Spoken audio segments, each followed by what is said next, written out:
It's working. Very good. Very good.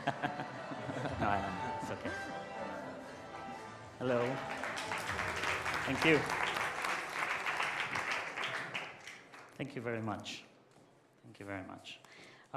It's really a pleasure to be here and to talk a little bit about the future.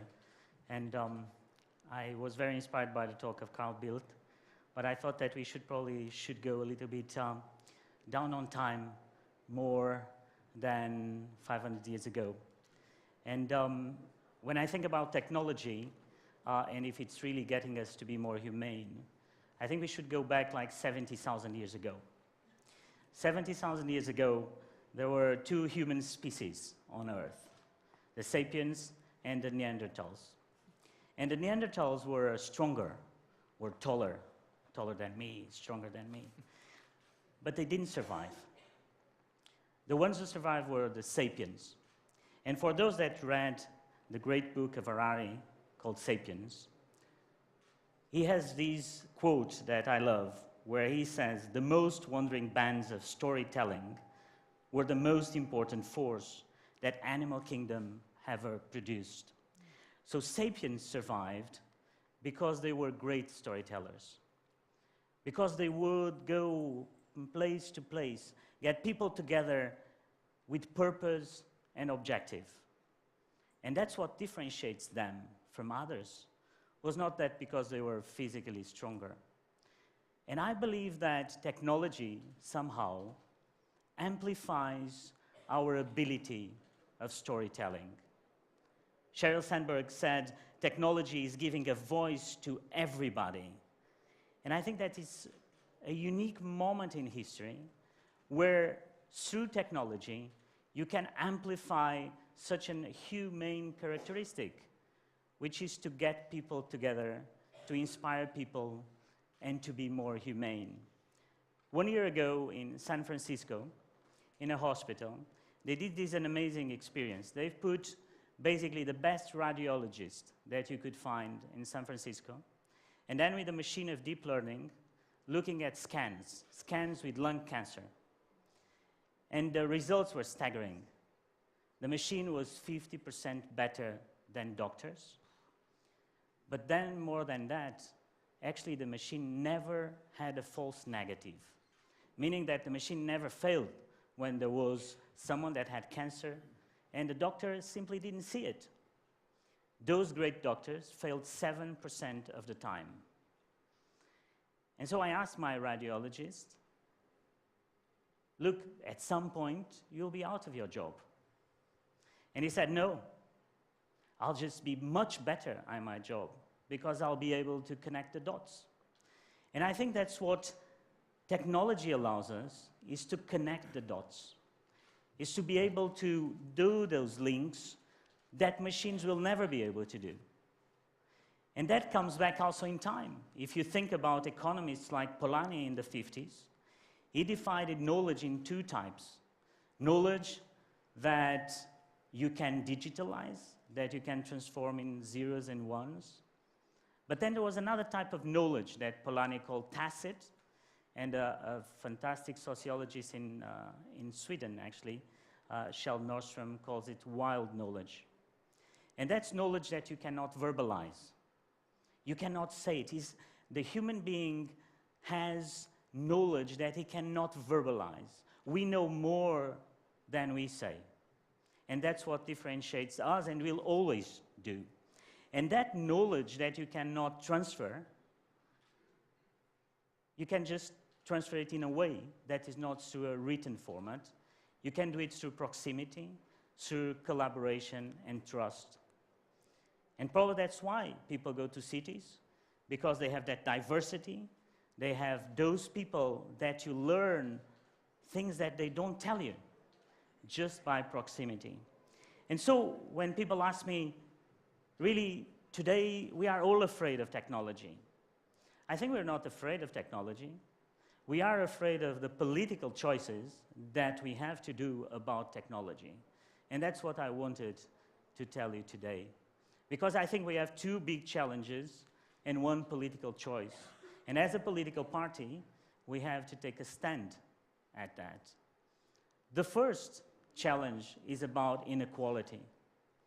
And there, we got a great deal on globalization. More than 1 billion people get out of poverty. And the very rich got very rich.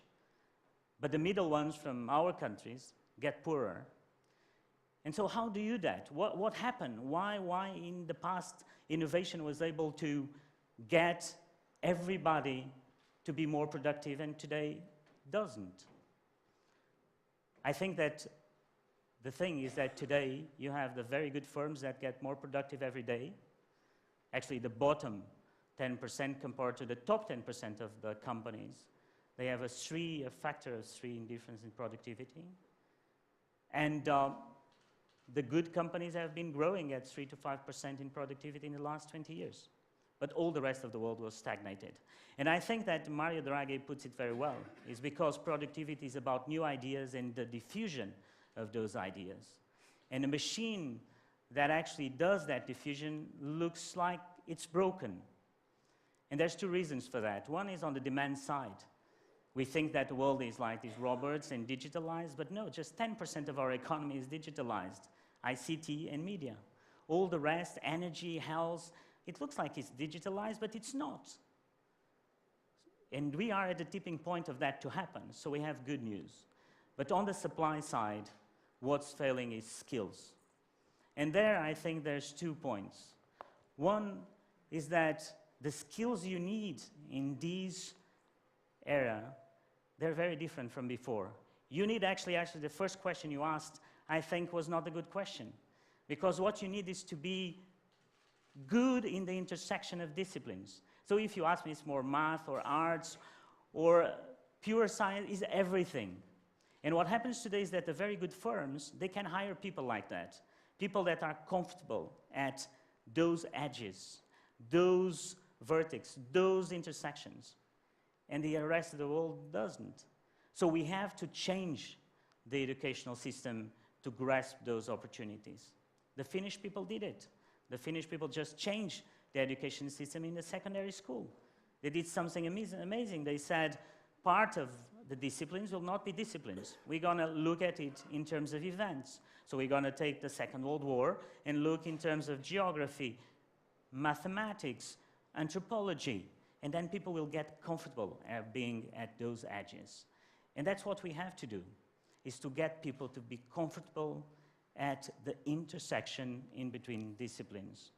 And so this, for me, is the biggest challenge. The second biggest challenge we have is about jobs, which links to the education, is that these jobs of the future will need everyone to participate. And today people think that to be in the digital world, you need to have all these skills of having a PhD or having a lot of diplomas, but you don't. So you have to change the mind of people to say that everybody can participate because the digital world is making it easier.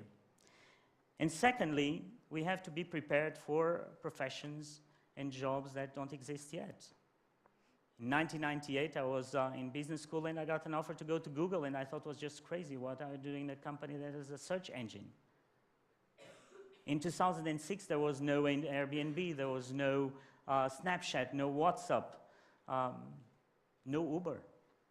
And so how do you prepare those people for those jobs? I think today we still think about blue-collar jobs and white-collar jobs, and I think that the jobs that we have had are very different. They are new-collar jobs, and the new-collar jobs don't really need the same types of skills. They need these intersections and diversity.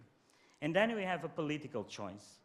And I think that's the most important point, and if you retain these from my presentation, I'll be very happy, is that if you look at the future in terms of digital, and you think the future will be about artificial intelligence, and these mix in between a human being and a machine, then there's a political choice we want and we have to do, and I hope that the EPP does.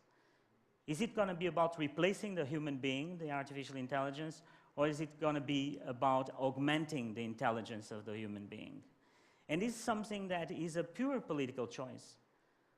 And that political choice has to be clear. This has to be about getting us better at our job, augmenting our intelligence, And if we do that, then we'll have a brighter future. Then we'll have something that makes sense, that will give us more time for our human side and to actually be connecting those dots. There's a quote that I love from Shimon Peres.